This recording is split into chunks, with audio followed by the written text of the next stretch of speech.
नमस्कार, स्वागत है आपका डॉक्टर साहिब में और मैं हूं आपके साथ सौम्य राठी।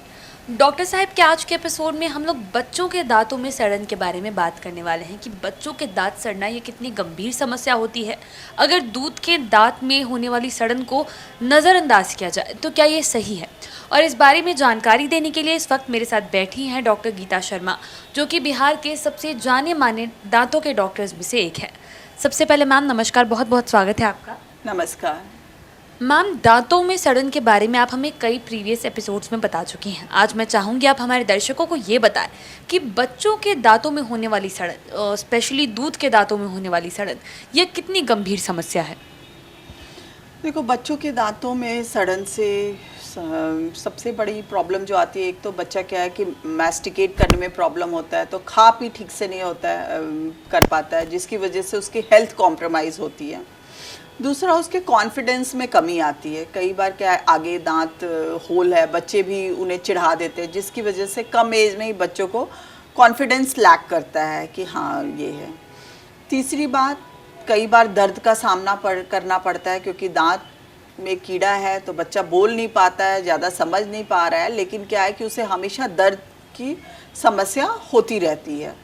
तो डेफिनेटली ये तीनों कॉज है। एक तो क्या है कि पहला फिज़िकल कॉन्फिडेंस ही उसका लैक कर जाता है। दूसरी बात मैस्टिकेशन, जिससे उसकी ओवरऑल हेल्थ इफ़ेक्ट होती है।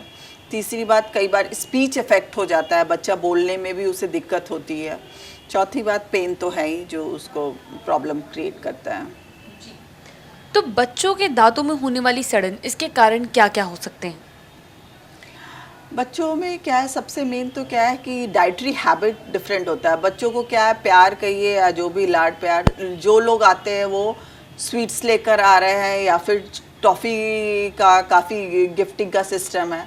बच्चों को अच्छा भी, बच्चे हैं तो उनको अच्छा भी लगता है चॉकलेट, तो अधिक चॉकलेट खाने के, और ज़्यादातर चॉकलेट्स जो है वो स्टिकी होते हैं, तो ये दांतों में चिपक जाते हैं, जिसकी वजह से सड़न की समस्या ज़्यादा आती है।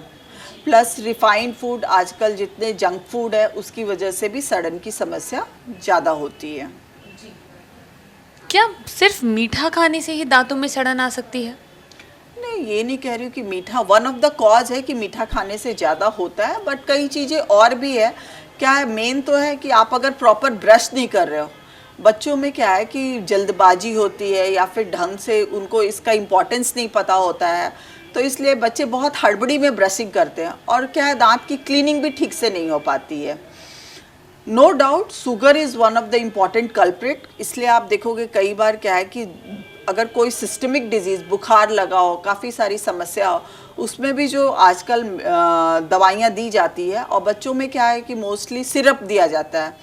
तो आजकल जितनी दवाई कंपनी है, ये अच्छे फ्लेवर लाने के लिए इसमें हाई कंटेंट ऑफ शुगर होता है, जिसकी वजह से क्या है कि बच्चों में ये समस्या होती है।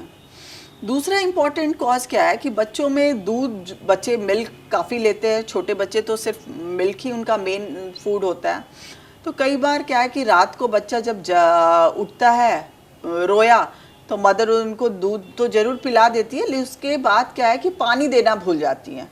तो क्या है कि मिल्क की वजह से भी, नाइट में जो बॉटल फीड हो रहा है उसकी वजह से भी केरीज की समस्या आती है।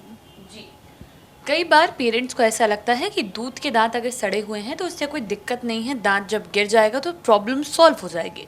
तो दूध के दांत की सड़न को नज़रअंदाज करना, उसे छोड़ देना, ये कितना गलत फैसला हो सकता है?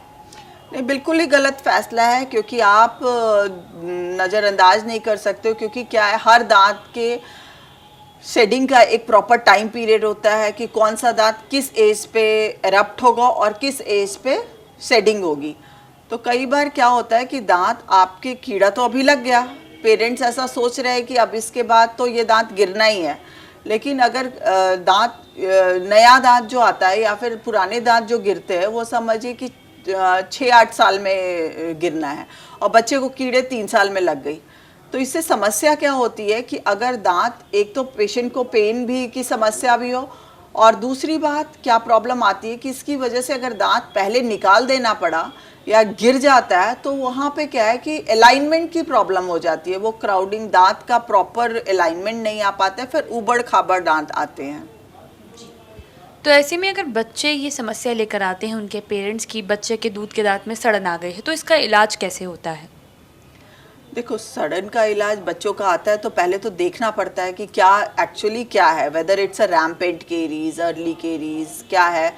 अगर उस हिसाब से उसका ट्रीटमेंट दिया जाता है। अगर छोटी केरीज है तो बस उसको फिलिंग कर दिया जाता है, जहाँ पल्प इन्वॉल्व है तो पल्पोटोमी किया जाता है। फिर उसके अगर ज़्यादा इन्वॉल्व है तो पल्पेक्टमी भी करते हैं बच्चों में। उसके बाद कोशिश किया जाता है कि जितना हो सके उसको बचाया जाए। अगर वैसा बच्चे काफ़ी सिवियर, कई बार ऐसा हम लोग के पास पेशेंट आते हैं जिनके काफ़ी डैमेज टीथ हो जाता है, तो उस केस में हम लोग दांत निकाल कर उसको प्रॉपर स्पेस मेंटेनर देते हैं ताकि उससे स्पेस मेंटेन रहे और बच्चे को ये अलाइनमेंट ख़राब ना हो, क्योंकि अगला जो परमानेंट टीथ है वो सही से आए। दूसरी जो इम्पॉर्टेंट चीज़ मैं बताना चाहूँगी कि आजकल फ्लोराइड ट्रीटमेंट भी बहुत आ गया है, जिसकी वजह से जो बच्चे ज़्यादा प्रोन है केरीज़ के, उनको ये ट्रीटमेंट दिया जाता है और इससे काफ़ी हद तक हम बच्चों के कीड़े को कंट्रोल कर पाते हैं। उम्मीद करती हूँ कि डॉक्टर साहिबा ने जो सारी बातें बताई हैं आपने उन्हें ठीक तरीके से सुना और समझा होगा। इसी के साथ जल्द मुलाकात होगी अगले एपिसोड में। तब तक के लिए अगर वीडियो को फेसबुक पर देख रहे हैं तो पेज को लाइक करें, यूट्यूब पर देख रहे हैं तो चैनल को सब्सक्राइब करें। कमेंट सेक्शन या मेल बॉक्स के माध्यम से आप बता सकते हैं कि डॉक्टर साहब से आपके क्या सवाल हैं। धन्यवाद।